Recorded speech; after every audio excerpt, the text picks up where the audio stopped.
Bonjour de nouveau. Nous voilà avec l'homme qui doit se connaître, qui doit aller par sa conscience dans son intérieur et y découvrir un univers. Toute l'humanité aujourd'hui passe par ce transfert à travers lequel elle va accéder à un degré supérieur de sa conscience. Et ce n'est pas pour rien que depuis l'époque de Socrate, la phrase qui se trouvait sur le fronton du temple de Delphes, « Connais-toi toi-même », cette phrase est extrêmement actuelle car depuis Socrate, l'humanité essaye de se connaître, mais toujours à travers l'extérieur. Elle s'éparpille à travers les moustiques, à travers les souris, à travers les lapins, à travers l'analyse des minéraux, à travers l'analyse extérieure de tout ce qui l'entoure, sauf qu'on ne s'arrête pas sur nous-mêmes. Et présentement, grâce au courant nouveau que l'ère du Verseau apporte, l'humanité va se connaître par l'intérieur, dans son intérieur, pour y découvrir sa nature supérieure, pour y découvrir sa nature divine et pour accomplir des merveilles sur la terre. Malgré nous, ces courants agissent aujourd'hui et veut ou veut pas, l'humanité sera obligée de changer complètement et nous serons les témoins. Toujours dans le passé, depuis toujours, ont existé des écoles spéciales, à part des écoles officielles qui formaient le système éducatif, il existait toujours des écoles qui s'appelaient les écoles initiatiques. Le mot même initiatique veut dire aller dedans. Aller dedans, iti ça veut dire aller et in, le préfixe in, veut dire dedans. Alors, c'est un chemin qui nous mène vers la connaissance de notre intérieur, de notre âme, de notre esprit et de tout ce qui nous compose. Et ce qui nous compose, c'est un univers. Et à travers les écoles initiatiques du passé, c'était un nombre très restreint de disciples qui étaient préparés à connaître certaines vérités, qui étaient préparés à pénétrer dans des mystères. Alors c'est seulement ces disciples qui passaient à travers les écoles initiatiques. Il y a trois sortes d'écoles initiatiques. La première catégorie, ce sont les écoles de la vérité, où les disciples étudient, où les disciples apprennent d'une certaine façon, par une discipline très dure, par une discipline imposée, et c'est par la volonté que tout se développe. Il y a des exercices très rigoureux à suivre, il y a des travaux à accomplir sur tous les plans, il y a des méditations prolongées, il y a un apprentissage sur tous les plans et les disciples travaillent surtout par la volonté. Mais il n'y en a pas beaucoup qui sont prêts à cette école car vraiment elle est très exigeante. À part des écoles de la volonté, il y a des écoles de la sagesse et surtout les écoles orientales. Ce qui existe encore aujourd'hui, surtout en Orient, ce sont les écoles de la sagesse, où un sage, un gourou, un maître a ses disciples et il travaille sur eux individuellement. Ce qui caractérise ces écoles, c'est que le travail est sur la conscience individuelle. Le disciple se développe individuellement, il accomplit aussi les travaux selon le besoin et selon les exigences du maître, et le disciple peut recevoir les travaux les plus différents. Par exemple, dans une école qui peut être assez grande, où il y a un très grand nombre de disciples, quelqu'un qui entre pour la première fois, supposez qu'il reçoit le travail d'éplucher les carottes pendant 10 ans. C'est impensable pour un occidental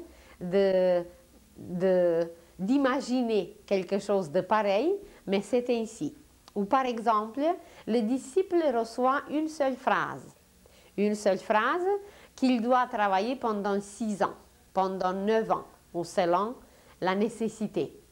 Et à part de cette phrase, bien, il peut lire certains textes, il peut faire certains exercices, mais le travail essentiel est basé sur la phrase qu'il reçoit. Mais à travers ces écoles, les deux, les écoles de la vérité et les écoles de la sagesse, qui sont surtout les écoles de la sagesse qui sont très nombreuses en Orient, à travers ces écoles, ce qui se développait, c'est la conscience individuelle. Par exemple, dans les écoles de la volonté, à un certain moment, les disciples se décidaient d'aller s'enfermer dans une grotte pour 18 ans. Et ils recevaient 2 fois par semaine une nourriture très monotone, toujours une poignée de blé ou toujours une bouillie de la même sorte, et ils recevaient de l'eau. C'était tout. Et ce qu'il faisait, il développait sa vision intérieure, puisque extérieurement, il ne pouvait même plus utiliser ses yeux. Alors, il développait sa vision intérieure, il faisait les voyages astraux et il allait apprendre à travers toutes les régions de l'univers. Mais c'était quand même un travail individuel, il n'était pas en contact avec les humains, il n'avait rien d'autre à supporter, sauf se supporter lui-même et supporter toutes ces exigences qu'il s'était imposées lui-même, mais c'était quand même un développement individuel, personnel. Et à part de ces 2 genres d'écoles, depuis toujours, ont existé les écoles de l'amour. Ces écoles étaient beaucoup moins nombreuses car le travail se faisait toujours sur les 3 plans, ça veut dire mental, sentimental et physique, et ce qui était inclus toujours, c'est la volonté et aussi la sagesse. La sagesse, les connaissances, il fallait les apprendre et les pratiquer. Alors les 2 autres éléments étaient toujours présents, mais en même temps, ce qui était à la première place, c'est le développement de la conscience collective. Parce que dans une école de l'amour, il fallait nécessairement supporter le type à côté.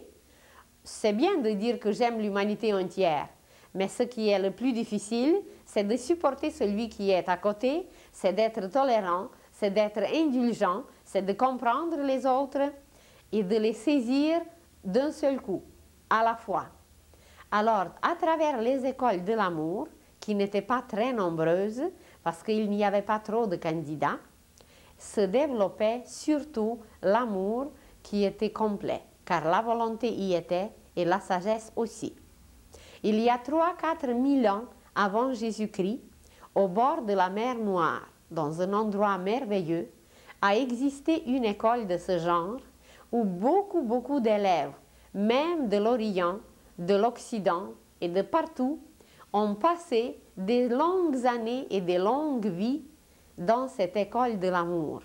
Et ces écoles de l'amour, comme d'ailleurs 2 autres sortes, sont toujours de l'ordre de Melchizedek. Et ces écoles ne sont pas accessibles à tout le monde. C'est ça qu'il faut savoir, qu'elles ne se trouvent pas à n'importe quel coin de n'importe quelle rue, que ce sont les écoles bien dirigées, bien structurées, et ce n'est pas n'importe qui a l'accès dans ces écoles. Vous allez demander, mais comment s'y rendre? Eh bien, il y a une intuition intérieure, il y a un désir intérieur, et il y a une volonté irrésistible que si nous sommes prédestinés d'arriver à une telle école, tout sera placé devant nous d'une telle façon que nous nous rendrons à cette école. Et comme à cette école au bord de la mer Noire, jadis, par exemple, tous les apôtres, presque tous les apôtres de Jésus ont passé. Et non seulement les 12 apôtres que nous connaissons, car il faut savoir que Jésus avait 3 cercles de disciples. Le premier cercle était composé de 12. Le deuxième cercle était composé de 72 et le troisième cercle était composé de 500. Alors, parmi ses disciples qui ont poursuivi son travail et qui n'étaient pas nommés dans l'histoire, ou même peut-être nommés, mais qu'on ne considère pas nécessairement comme ses disciples, eux ont passé aussi à travers cette école initiatique où ils apprenaient comment renforcer leur aura, comment faire des miracles, comment faire travailler les courants intérieurs de l'âme. Et c'était toujours un apprentissage merveilleux qui était basé sur la connaissance intérieure de l'homme, car tout, absolument tout se trouve dans l'homme, tous les pouvoirs, toutes les possibilités, tout le potentiel de l'esprit y est, sauf que nous ne savons pas l'utiliser. Nous possédons tous les appareils. Nos organes, ce sont des planètes, nos chakras, ce sont des soleils, mais nous n'avons aucune idée de ce potentiel et nous ne savons pas les utiliser et nous sommes encore plongés dans la misère, dans la souffrance et dans tout ce que nous vivons aujourd'hui sans savoir de quelle nature nous sommes et quelles possibilités inouïes se trouvent en nous.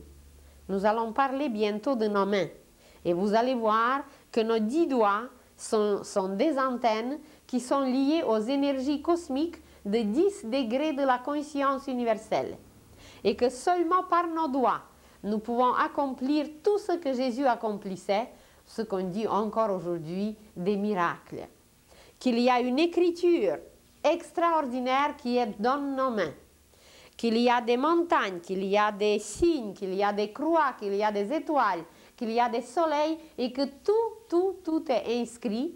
Il y a d'abord le passé, il y a l'avenir, il y a des lignes qu'on ne peut plus changer parce qu'elles expriment l'intelligence acquise, les expériences qu'on a faites dans le passé et qui représentent la sagesse aujourd'hui, la ligne du cœur, la ligne de la tête, donc l'intelligence, l'amour, tout ce qu'on a pratiqué est inscrit et même on apprendra les petits détails de ces lignes parce que la ligne est composée de beaucoup d'autres petites lignes et l'homme, à travers sa main, il se connaîtra. Puis sur l'autre main, c'est son avenir qui est écrit. Et vous le savez très bien que dans le passé, quand on ne savait pas signer notre nom, on nous obligeait de mettre l'empreinte de notre pouce. Et on ne connaît pas quelle sorte d'écriture il y en a. Imaginez qu'il y a 4 milliards de pouces sur la Terre, il n'y a pas deux pareils. Ça veut dire que toutes nos expériences du passé, que tout notre bagage qu'on a, et tout notre potentiel, tout notre génie, c'est particulier, c'est varié, c'est multiple, il n'y a pas deux pareils. Seulement, on n'est pas conscient que tout cela est dedans. Nous allons parler de l'œil, par exemple, et vous allez voir que la structure de l'univers est cachée dans l'œil. Nous allons parler des pieds. L'organisme complet est résumé dans les pieds. Et quelle volonté il existe dans les pieds, on ne sait pas encore quelle volonté est cachée dans nos pieds. Imaginez comment les pieds nous transportent, comment les pieds nous permettent de nous déplacer et quel travail merveilleux nos pieds accomplissent et nous, on est pleinement inconscient qu'il y a une volonté peut-être qui s'exprime à travers les pieds. Alors les pieds, bon, on ne les considère pas trop, mais imaginez la puissance sexuelle. Qu'est-ce qu'on connaît à travers ces glandes mystérieuses qui produisent la vie et l'homme ne sait pas quoi faire avec et il va la perdre inutilement n'importe où au lieu de la diriger vers son cerveau et faire des miracles comme Jésus le faisait. Alors, c'est que nous ne nous connaissons pas. Il existe aujourd'hui une science nouvelle qui s'appelle l'iridologie. Et cette science étudie l'œil, seulement l'iris. Alors, il y a la pupille qu'on ne connaît pas à quoi elle correspond. Il y a l'iris qui contient au complet notre corps. Et il y a des points. Il y a un tel point qui correspond au foie. Il y a un tel point qui correspond au genou. Il y a un autre point qui correspond à l'estomac. Au complet, nous y sommes parce que l'iris, c'est un soleil. Alors, comme il y a tout sur le soleil, ben, il y a tout dans notre œil, dans notre iris, qui est une miniature de soleil. Mais on a d'autres soleils. Le plexus solaire, c'est un soleil merveilleux qui est capable de tout régénérer, de tout ressusciter, de tout guérir. Et puis nous, on se dirige vers les médecins, vers les guérisseurs, vers tous les moyens extérieurs, sauf de se diriger vers cette pharmacie unique, unique dans l'univers où tout est déposé. En dose homéopathique, quand on va apprendre la bonne mesure, qui est la sagesse, à travers cette bonne mesure, bien, on va être automatiquement en harmonie avec les lois universelles. On va tout mesurer, tout est déposé dans notre plexus et on pourra tout puiser à l'infini, mais à la condition de cette bonne mesure qui sont les doses homéopathiques. Aujourd'hui, nous nous lançons dans les doses allopathiques et on est gavé de tout et on est malade de tout parce qu'on n'a pas la bonne mesure, on n'a pas la sagesse. Voilà. Et où on apprenait toutes ces choses? On les apprenait dans les écoles initiatiques. Et bientôt, la terre entière va devenir une école divine où nos enfants vont apprendre des merveilles dont on n'a aucune idée. Ils vont apprendre comment faire un geste pour ne pas brusquer les êtres qui sont là auprès de nous et qui viennent nous aider. Ils vont apprendre à lire leurs mains. Ils vont apprendre à se regarder dans les yeux et à se découvrir à travers les yeux. Car les yeux sont liés à la vérité et ils ne nous trompent jamais. Mais on ne sait pas trop comment voir parce qu'on ne projette pas encore la vraie lumière qui nous éclaire. Et on va l'apprendre à la projeter parce que cette vraie lumière existe dans ce qui est appelé aujourd'hui le troisième œil. Alors on va apprendre comment travailler, comment utiliser. C'est comme si vous donnez votre voiture à quelqu'un et puis il commence à se diriger sur la route, mais il ne sait pas qu'il faut allumer les phares. Alors l'humanité d'aujourd'hui est comparable à ce chauffeur qui ne sait pas comment manipuler avec sa voiture et il ne peut se déplacer nulle part. Parce que la route ne sera pas éclairée, le moteur ne va pas fonctionner, rien ne marchera et pourtant tout est là.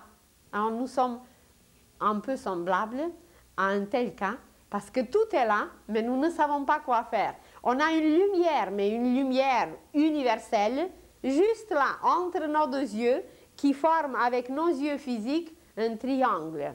Alors de projeter cette lumière de l'âme qui est toujours en nous, mais on ne sait pas quoi faire, on ne sait même pas qu'elle est là. Alors comment voulez-vous qu'on voit clair? Comment voulez-vous qu'on voit des choses telles qu'elles sont et qu'on vit quelque chose de merveilleux, qu'on soit des citoyens de l'univers? C'est encore impossible car nous sommes pleinement inconscients de cela.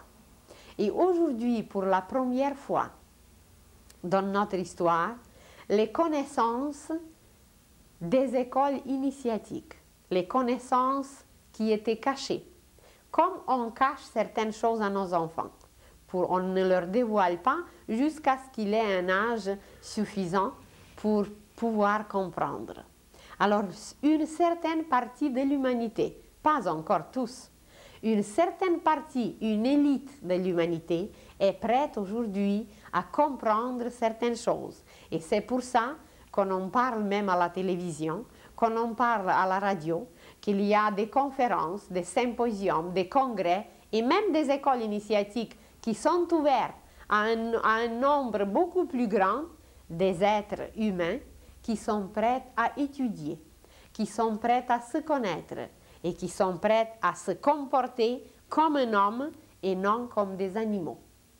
Et tous ceux qui sont prêts, bien, tout leur sera donné, tout leur sera dévoilé et ils deviendront ce qui est devenu Jésus quand il a reçu le principe christique en lui. Nous allons devenir des fils et des filles divins.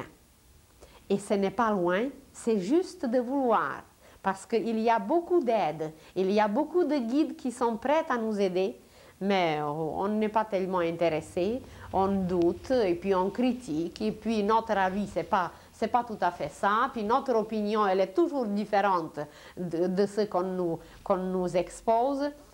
Eh bien, on nous laisse libres. Et nous serons les témoins, qu'est-ce qui va arriver et comment ça va se passer sur la terre présentement. Alors, jadis, nous nous sommes dit que les initiations se sont passées dans les écoles initiatiques qui étaient hermétiques, qui étaient fermées, qui étaient cachées, car ces connaissances n'étaient pas encore accessibles à la masse, à la foule. Les connaissances sont comparables avec un remède d'une puissance, et on ne laisse pas les enfants toucher au remède. On cache les remèdes aux enfants parce que les enfants ne connaissent pas le dosage, les enfants ne savent pas comment l'utiliser, et c'est un peu la même chose avec les humains qui ont l'accès aux connaissances sans être mûrs.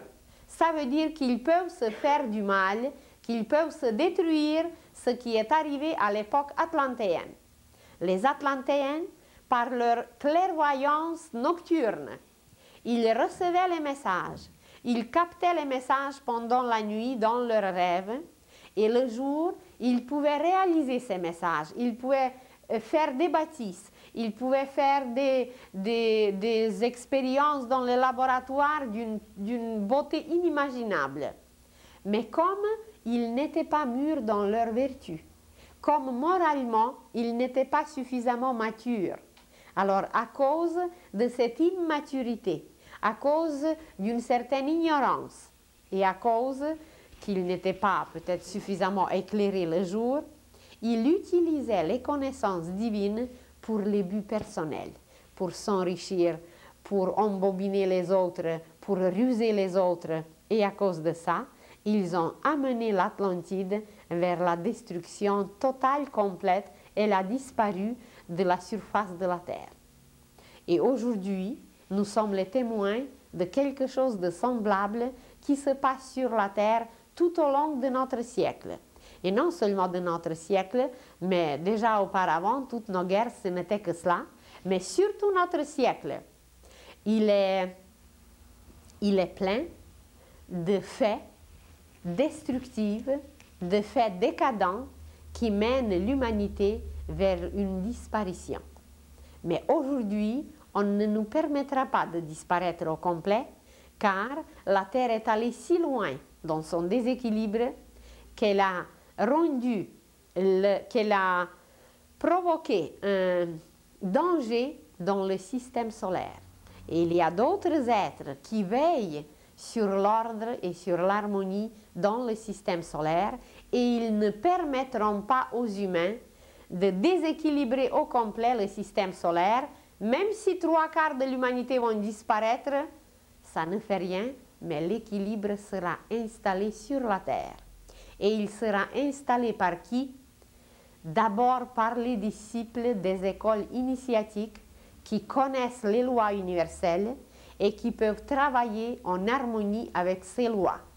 Il n'y en a pas beaucoup à connaître.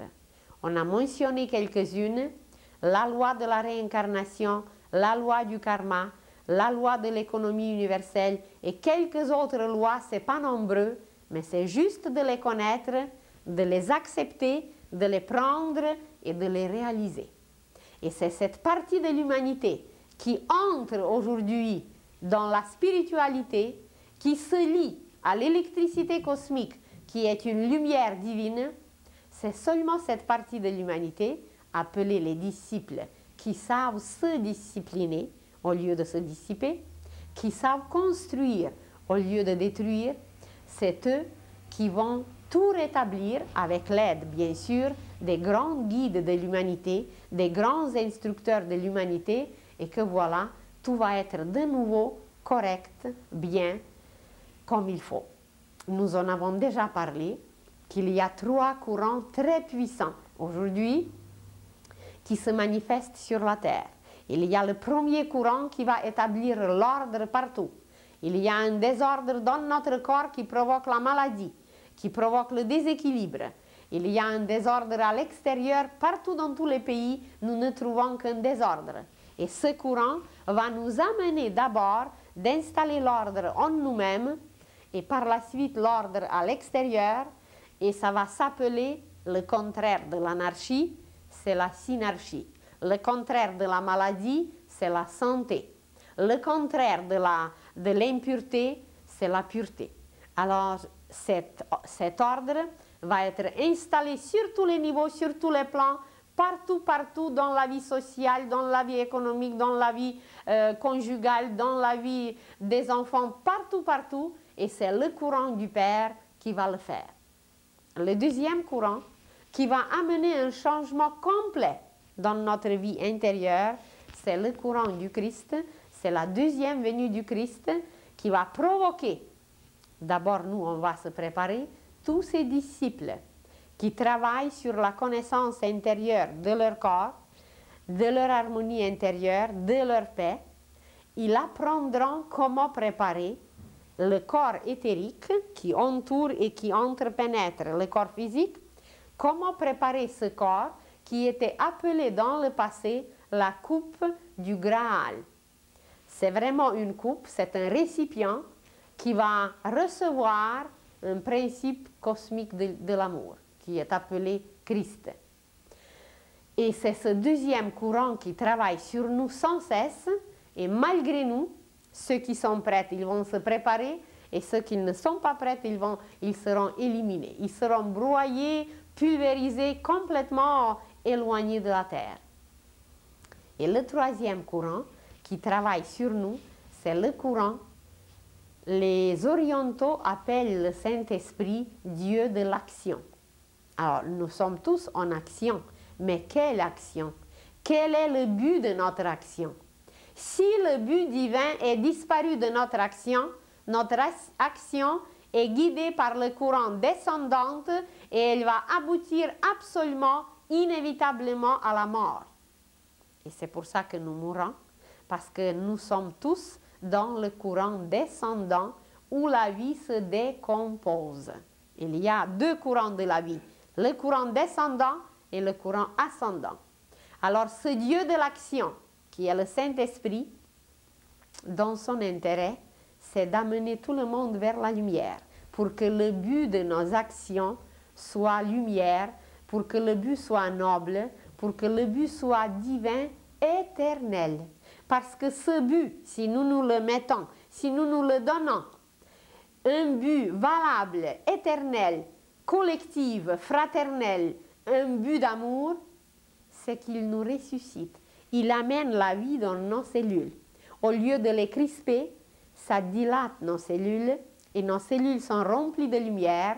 Et la première manifestation que notre but est correct, que nos actions sont correctes, c'est une joie ininterrompue. Et personne au monde ne pourra vous convaincre que ce n'est pas vrai, que ce n'est pas ici. Vous serez sûr et certain, comme si vous êtes sûr et certain quand vous avez faim ou quand vous avez soif. Même si la terre entière vous dit que ce n'est pas vrai, vous le sentez, vous le vivez. Et nous allons vivre cette joie intérieure qu'il n'y aura rien au monde pour nous bouleverser, pour nous mettre en dehors de nous-mêmes. Il n'y aura rien qui pourra nous déranger, car nous serons constamment liés à cette lumière qui va circuler et ça va être un mouvement perpétuel, une vie immortelle, une vie éternelle, vous l'appelez là comme vous voulez, mais c'est la puissance de Saint-Esprit qui se manifestera à travers nous. Mais qu'est-ce qu'il va nous lier à ça? C'est notre but. C'est le but de nos actions et les hommes apprendront à mettre un but valable, un but divin, un but durable à la moindre action, au moindre geste. Tandis qu'aujourd'hui, c'est un but infernal. C'est un but de créer des horreurs et de nourrir les humains et de les ruser et de s'enrichir sur les humains qui sont stupides et qui payent pour toutes ces abominations que le cerveau humain est arrivé aujourd'hui à créer. Et ce qui n'existe pas dans ces productions d'aujourd'hui, c'est qu'il n'y a pas de lumière.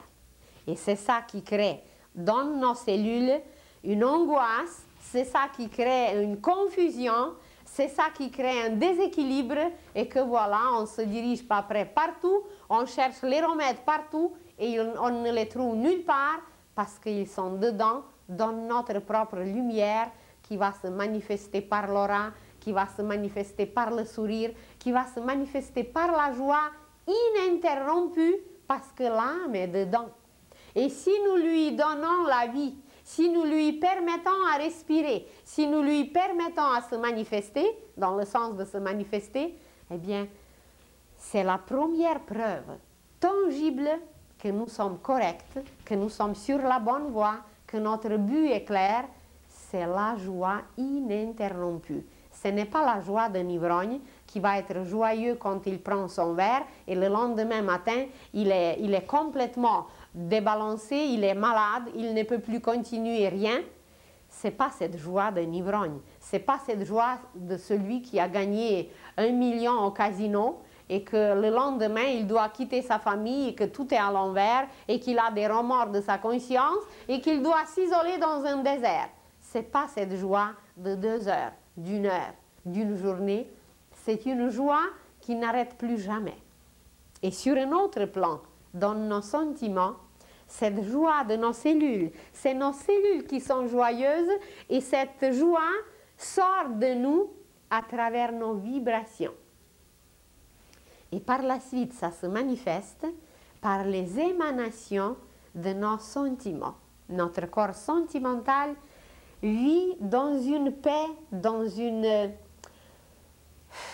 un calme, même s'il y a un vacarme épouvantable autour. Même si tout est à l'envers autour, nous sommes capables de travailler sans cesse, nous sommes infatigables, nous sommes pleins de cette joie et de cet enthousiasme, mais surtout, ce qu'on ressent dans nos cellules, c'est une paix. Il n'y a pas de mots pour la décrire, mais c'est une paix ininterrompue. Vous pouvez aller jusqu'au bout du monde. Vous pouvez trouver tout ce que vous voulez avec cette paix qui est une patience, qui est une joie, qui est une tolérance, qui est une douceur, qui contient toutes les autres qualités. C'est complet. Et qu'est-ce que ça donne sur un autre plan? Sur le plan de la pensée,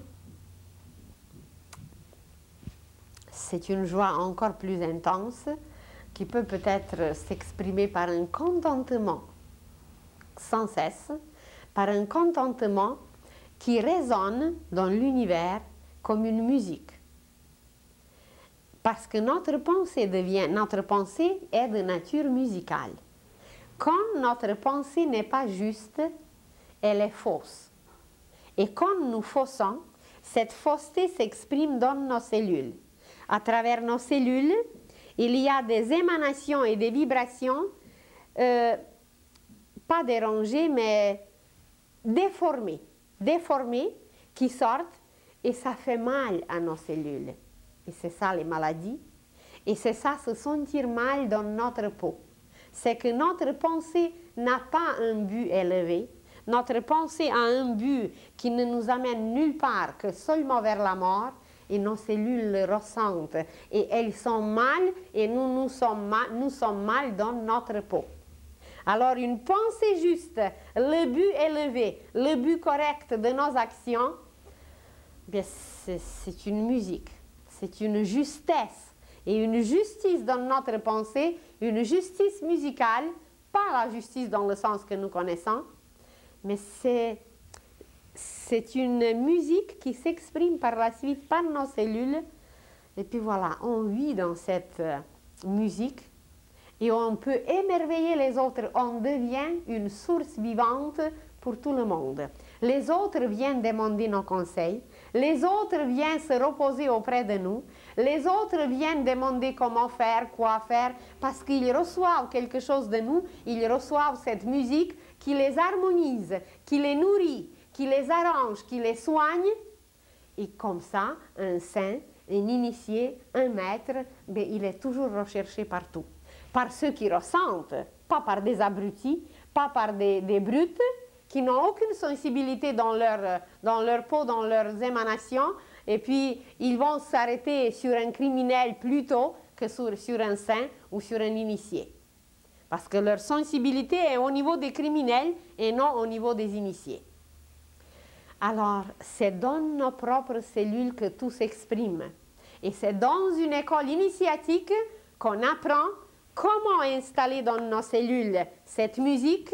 Ça veut dire avoir un idéal, avoir une pensée qui nous élève sans cesse et qui nous lie sans cesse à la lumière de l'esprit. et ça va se manifester dans nos propres cellules comme cette musique. Peut-être on ne l'entendra pas par notre oreille, mais chaque cellule a ses oreilles. Et chaque cellule entendra cette musique et nous serons tellement bien partout que même si on nous place dans l'enfer, on est bien pareil. Et ils ne pourront même pas nous supporter. Vous connaissez peut-être l'histoire de Salomon, qui était un roi extraordinaire, qui nous a laissé les cantiques des cantiques. Et Salomon est allé une fois dans l'enfer. Comme il voulait voir partout, alors il est allé dans l'enfer. Et il observait, il regardait, et puis il avait un mètre avec lui, une mesure, et il commence à mesurer. Il commence à prendre ses mesures. Alors on lui demande, le chef des diables, lui demande, mais qu'est-ce que tu fais ici le roi? Oh, il dit, je prends mes mesures. Et qu'est-ce que tu veux faire avec tes mesures? Je veux bâtir un temple. Et là, le conseil des diables s'est réuni immédiatement et ils ont décidé de chasser Salomon de l'enfer parce qu'il les dérangeait. Vous vous rendez compte de bâtir un temple dans l'enfer? Alors, ils ne peuvent pas supporter la bonne mesure. Ils ne peuvent pas supporter la sagesse parce que c'était le roi de la sagesse. Ça ne va pas avec eux. Alors, ils ne nous supporteront pas même si on est envoyé là. Et voilà. Ça va être indispensable pour toute notre direction future de penser qu'il y a un lien à faire avec la lumière. La lumière du Saint-Esprit, du Père, du Christ. Vous prenez une lumière quelconque, c'est toujours de la même source. Et cette lumière va relier notre pensée à une source éternelle qui ne nous permettra pas de subir les influences du courant décadent, du courant descendant. Et comment le faire? Comment se lier à cette électricité cosmique? Nous avons dans notre corps un nerf concret que la science va découvrir. Et ce nerf mène du cœur dans le cerveau. Et à travers le chakra aux 1000 pétales, qu'on en a peut-être parlé, dont on a peut-être parlé déjà, le chakra aux 1000 pétales, qu'ici vous voyez comme un halo, ici vous le voyez autour de notre tête, tandis que sur l'image suivante, vous le verrez un peu comme une fleur qui est au-dessus de notre tête. Le chakra à 1000 pétales, comme un lotus doré, c'est à travers ce chakra que ce nerf qui existe en nous relie à l'électricité cosmique. Et cette électricité cosmique, ce n'est rien d'autre que la lumière divine qui ne nous permet pas de péricliter, qui ne nous permet pas de se lier au courant descendant et qui nous tire toujours vers le haut et qui nous tire vers le haut et que voilà, on ressuscite par la reconnaissance, par la confiance, par l'indulgence, par beaucoup d'autres qualités. On se régénère nous-mêmes parce qu'on introduit dans nos cellules un rythme. Et ce rythme est musical. Et ce rythme musical provient de la lumière, de l'âme évidemment, de l'âme universelle. Et quand ce rythme musical est dans nos cellules, c'est que nous sommes infiniment bien dans notre peau. Et nous sommes une source vivante, un exemple vivant pour tout le monde. On a déjà mentionné Mère Teresa. Comment se fait-il que la Terre entière, la Terre, le côté positif de la Terre, de l'humanité, s'émerveille d'elle? Comment se fait-il que Padre Pio a pu émerveiller des milliers d'êtres, non seulement des chrétiens, mais il y a aux Indes, il y a en Afrique, il y a partout dans le monde, ceux qui reconnaissaient la valeur de l'esprit, il était émerveillé par cet être qui, partout où il marchait, partout où il guérissait, partout où il allait, même s'il possédait sur ses mains des stigmates, même s'il saignait, mais c'était pour quelque chose. Alors, comme ces saints de notre siècle, mais pourquoi pas nous? Pas nécessairement de s'enfermer quelque part dans un cloître, mais projeter la lumière, émerveiller les humains et devenir une source vivante. Et c'est cette source vivante, c'est ces êtres qui émanent, c'est ces êtres qui irradie la lumière, c'est ça qui manque aujourd'hui aux humains. Vous prenez la jeunesse, vous prenez les enfants, vous prenez le cinéma, vous prenez la sexualité, vous prenez n'importe quelle branche de la vie, et ce qui manque, c'est un idéal. C'est les êtres qui irradient la lumière, qui projettent la lumière et qui vont tirer les autres vers le haut. Vous allez trouver les jeunes dans les drogues, vous allez trouver les enfants dans la rue, dans la sexualité à 10 ans, vous allez trouver les adultes dans les bars et dans les discothèques, au lieu de se préoccuper, mais qu'est-ce qu'il y a de meilleur? Qu'est-ce qu'il y a de mieux en nous? Mais peut-être quelque chose a été déjà déposé. Alors seulement quand on se pose la première question, mais d'où je suis? Où est-ce que je me dirige? Et pourquoi je suis venu sur la terre? Mais ces questions, inévitablement, vont mener l'humanité vers une vie divine, tout simplement. Parce qu'il n'y a pas, d'autre chose qu'il y a une vie infernale qu'on mène aujourd'hui et il y a une vie divine. Et dans la même vie, nous, dans le même corps, les mêmes êtres peuvent accomplir des merveilles, peuvent quitter ce passé qui les étouffe et entrer dans quelque chose de merveilleux. Et où on va apprendre comment se diriger et quoi faire, eh bien, on va l'apprendre dans les écoles initiatiques. Mais il ne faut pas maintenant s'asseoir et rêver que, voilà, je veux entrer dans une école initiatique. Si nous sommes prédestinés à entrer dans une école initiatique, on y entrera. Mais dans les écoles initiatiques, on va préparer les instructeurs et les éducateurs de la race humaine, de la masse. Tout le monde ne pourra jamais entrer dans les écoles initiatiques parce qu'il n'y en a pas de place. Jusqu'à ce qu'on va se comporter d'une telle façon que la terre entière sera une école. Elle est d'ailleurs déjà, mais on ne le sait pas. Alors, dans les écoles initiatiques se préparent des instructeurs qui transmettent des connaissances et des éducateurs qui éduquent les humains. Quelle est la différence entre les deux? C'est qu'un instructeur peut posséder les connaissances et il n'est pas nécessairement d'une école de l'amour. Un mage, un magicien noir est un instructeur aussi parce qu'il possède les connaissances. Mais un éducateur vit la lumière. Il est une source vivante d'émerveillement, d'harmonie, de joie, de la lumière pour tout le monde. Alors c'est ces exemples vivants qui éduquent par leurs gestes, qui éduquent par leur regard, qui éduquent par leur propre manifestation, c'est les éducateurs qui manquent aujourd'hui. Nous nommons, nous disons, le système de l'éducation. Nous n'avons pas aujourd'hui le système de l'éducation, nous avons le système d'instruction, c'est tout. Et même nos instructions sont tellement limitées que c'est vraiment pas digne de la 5e race. Mais nous allons avoir bientôt les éducateurs, les vrais, qui vont enflammer les cœurs, qui vont enflammer les cerveaux, et que voilà, il y aura toute une génération qui bâtira sur la terre, d'ici une 15aine d'années, le royaume de Dieu sur la terre. Les humains, par leurs mains, le feront. Alors, on peut rêver d'entrer dans une école initiatique si on s'est préparé déjà dans les vies passées ou si on a montré dans cette vie suffisamment de volonté, suffisamment de sagesse et suffisamment d'amour pour être accepté dans une telle école. Mais si on ne s'est pas préparé, eh bien, nous allons rester avec la masse, avec la foule. Mais les portes de la connaissance divine sont ouvertes pour tous. Et comment le faire?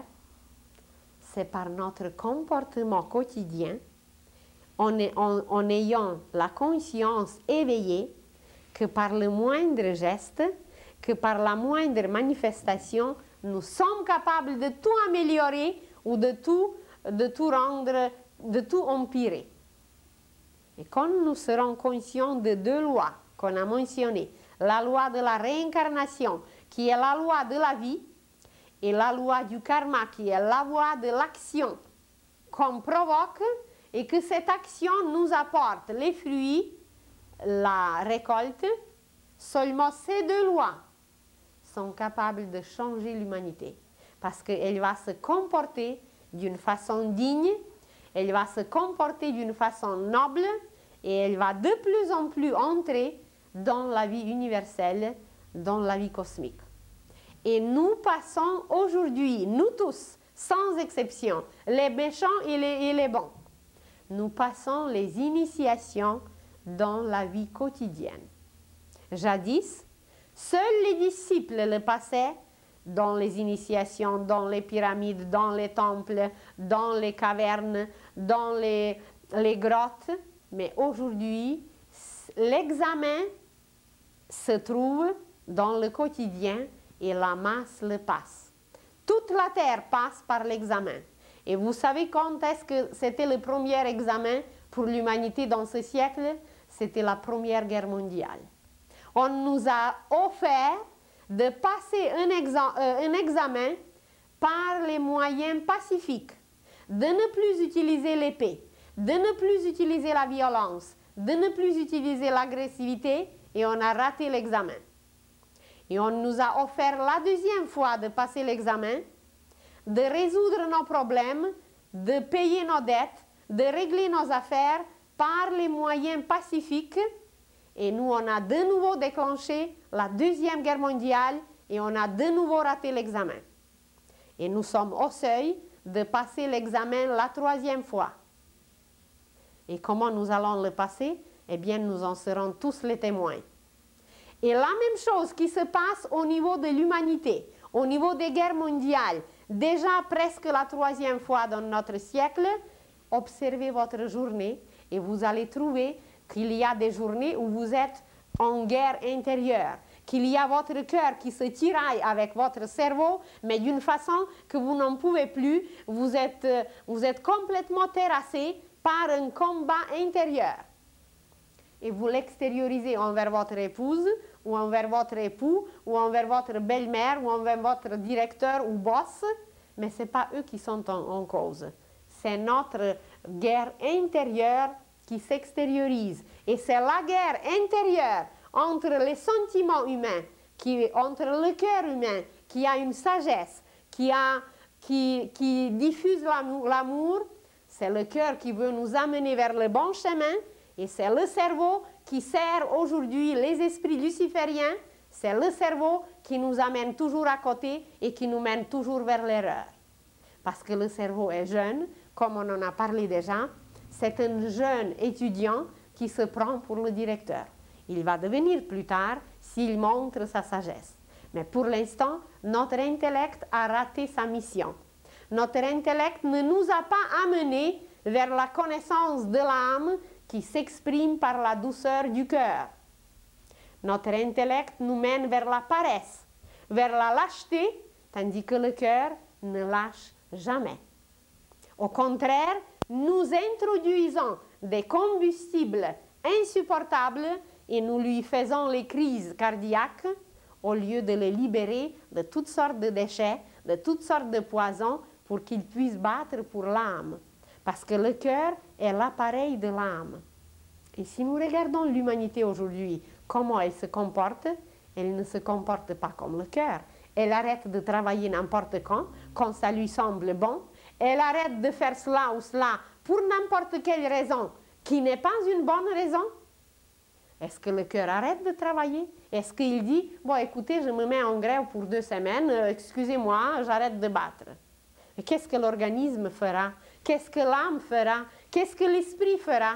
Qu'est-ce que les anges feront qui attendent de nous des fruits?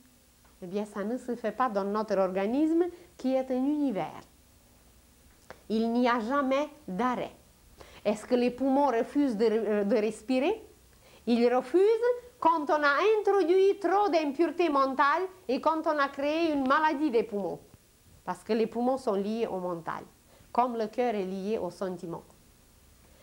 Alors voyez comment l'homme doit s'observer et s'étudier et voir d'abord pourquoi c'est ainsi et pourquoi la sagesse divine a fait les choses ainsi et nous voulons les corriger. Est-ce que nous avons le droit de les corriger?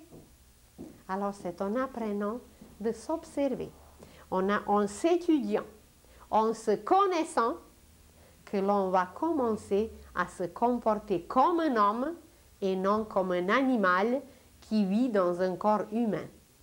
Parce que nous nous sommes dit déjà que l'humanité est dirigée, régie, jusqu'à par-dessus de la tête, par la loi animale qui est la violence et qui n'a plus de place en nous depuis que nous avons commencé à marcher verticalement. On n'est plus semblable aux animaux. D'accord, c'est nos frères plus jeunes, mais leur travail est différent. Leur loi est différente de la nôtre. Alors pourquoi nous continuons à nous comporter comme les animaux? Même si ce n'est plus la même loi qui doit nous régir. Ben, c'est la loi de l'amour, c'est la loi du cœur. Et nous nous comportons exactement comme les animaux, seulement qu'on a branché l'intelligence cosmique nous a permis de nous brancher à l'électricité cosmique, ça fait déjà bien longtemps, et nous on a refusé. Et on ne se branche pas, et on vit dans l'obscurité, et on vit dans l'animalité, et observez bien comment est le degré de tout aujourd'hui. Vous croyez que nous sommes dans la surabondance des aliments. Mais comment ces aliments sont faits? La science, est-ce qu'elle le sait? Elle sait produire les produits chimiques. Elle sait produire tout ce qui est artificiel, antinaturel.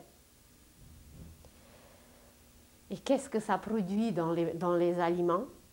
Ça introduit les matières opaques qui sont le contraire de la lumière vivante.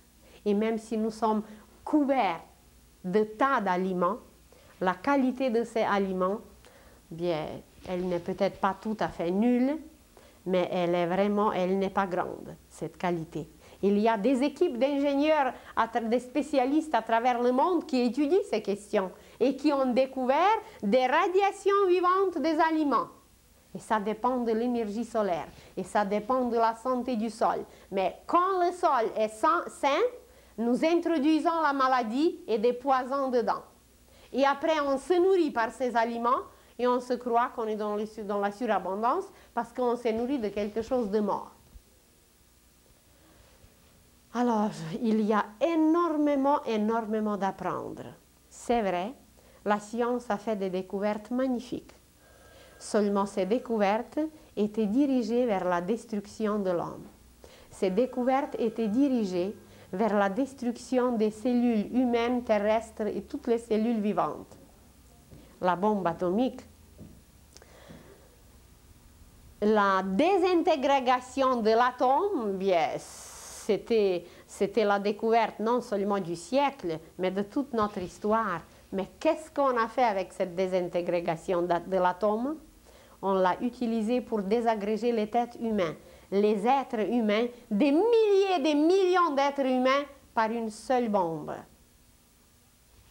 Mais si on continue à transgresser ainsi les lois, eh bien, ce n'est pas étonnant que nous avons provoqué tout ce qui va arriver.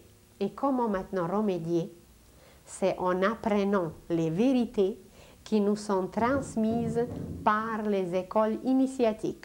Et ce n'est pas nécessaire d'y accéder, ce n'est pas nécessaire d'y être, mais de se comporter dans notre vie quotidienne comme des humains et non comme des animaux. D'introduire dans notre corps la lumière vivante et non des poisons. On en parlera bientôt des aliments, on en parlera comment on se comporte, comment on se nourrit. On ne sait pas s'asseoir. On met les pieds sur la table. Mais la table, c'est quoi? C'est l'autel.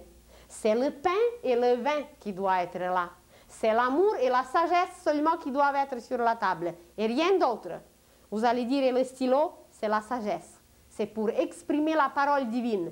Pas pour tuer, pas pour écrire une parole pour tuer, mais une parole qui guérit. Les fleurs, c'est le symbole de l'amour. Alors, la table, c'est quelque chose de sacré. Et nous allons apprendre une attitude sacrée envers tout.